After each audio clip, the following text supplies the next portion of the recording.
Hi,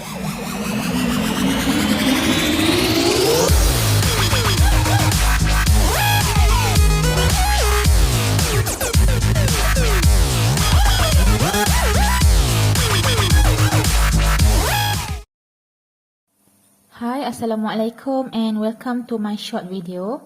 I am Cikgu Nurul Ain, physics teacher from SMK Malim Nawar. So let us start our lesson and I hope you can watch this short video till the end.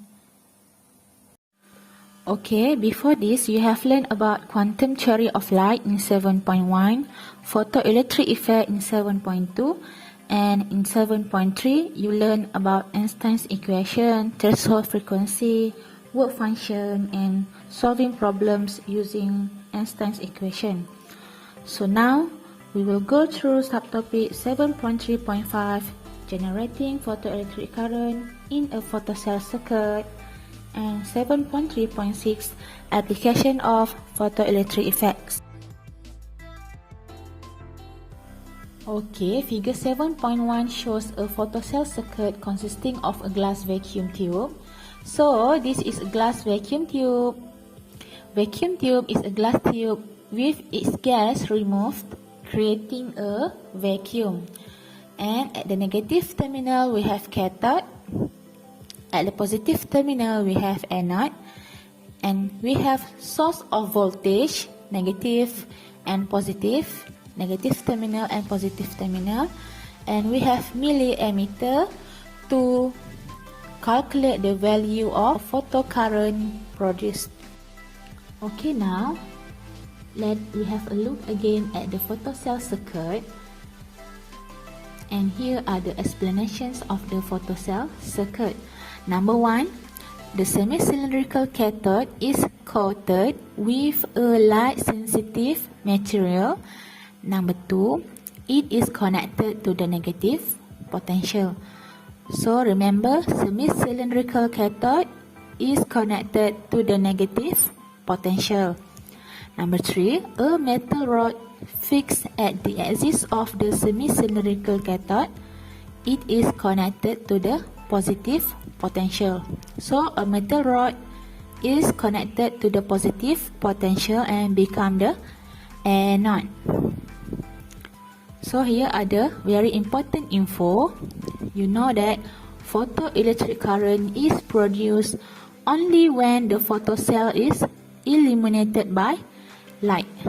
If there is no light, so no photoelectric current will be produced. As you learned before, the photoelectric effect can be studied as reference to the frequency and intensity of the incident light, number of photoelectrons emitted, and their maximum energy. Okay, now let us look at table 7.1 that shows a comparison between two types coated metal of the cathode in the photocell circuit. We have two types coated metal. The first one is cesium. The second one is lithium. As you learned before, when a light-sensitive metal surface, or we call it as cathode, is illuminated with a certain light beam, electrons will be emitted from the metal surface. These electrons are called photoelectrons. The emitted photoelectrons are attracted to the anode, which has positive potential. The movement of the photoelectrons from the cathode to the anode produces a photocurrent inside the circuit. The microammeter shows the value of this current. Now, let us compare the work function, threshold frequency, and maximum wavelength for cesium and lithium. So, first one is cesium. The work function of cesium W equal to 2.14 eV, while work function of lithium W is 2.50 eV, which is higher than cesium. The second one is threshold frequency. For cesium is 5.16 times 10 to the power of 14 Hz, while threshold frequency F0 for lithium is 6.03 times 10 to the power of 14 Hz. The third one is maximum wavelength to produce photoelectric current, lambda. For cesium is 579 nanometer, while for lithium, maximum wavelength to produce photoelectric current, lambda, is 496 nanometer. So the conclusion is the higher the work function, the shorter the maximum wavelength required to produce photoelectric effect. So, when work function higher, maximum wavelength will be shorter.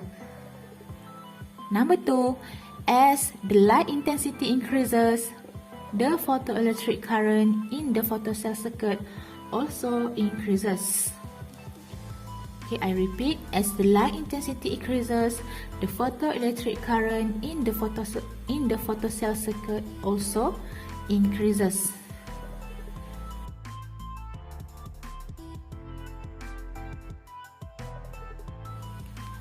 Now, we go through 7.3.6 applications of photoelectric effect.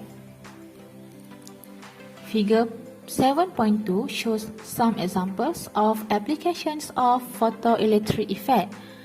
The first one is LED lamps along the road which are powered by solar cells, are energy efficient and environmentally friendly. In daylight, the photoelectric effect of solar cells enables electrical energy to be stored in the battery, while at night, the LED lamps will light up with the power from the battery. The second one is the North Complex Solar Power Plant located in the Sahara Desert is the world's largest concentrated solar power plant. This station is expected to be completed in 2020 and is capable of producing 580 megawatt capacity for use by 1 million residents. Light detectors at the automatic doors use infrared beam and photocells as switches.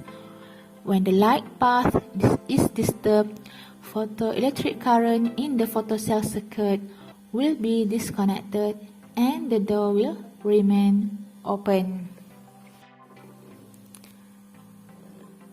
Next one is the image sensor is a main component in high-resolution cameras. This component is used to convert light into electrical signals which can be processed to form digital images. The next is the operation of the ISS, International Space Station, depends on the source of electrical energy generated from solar panels. The ISS has 16 wings of solar panels and each wing, which measures 35 meter times 12 meter, has 33,000 solar cells. These panels are capable of generating 84 until 120 kilowatt of electricity. The next one is solar panel. As you know that solar energy is a good renewable energy sources. The advantages of solar energy is it can reduce electricity bills, pollution free, causes no greenhouse gases, and it is really applicable. Solar panels are nothing more than a series of metallic plates that face the sun and exploit the photoelectric effect. The light from the sun will liberate electrons which can be used to heat your home, run your lights, or in sufficient enough quantities, power everything in your home. The photoelectric effect will cause spacecraft exposed to sunlight to develop a positive charge. Besides that, another application of photoelectric effect is night vision scopes. Photons enter the scope and hit a plate, ejecting electrons, which then pass through a disc with millions of tiny channels. The current in each channel is amplified. And CCD in digital cameras. Cameras with film are long gone. Today, cameras have a charge coupled device, CCD, that converts photons of light into small currents that are detected in a circuit. The CCD is segmented into small pixels to create an image. Now we come to the end of our lesson. Thank you for watching and learning. I hope all of you can get some input from this video. I wish all the best in SPM 2021 and may you get excellent result in physics and all subjects. Bye.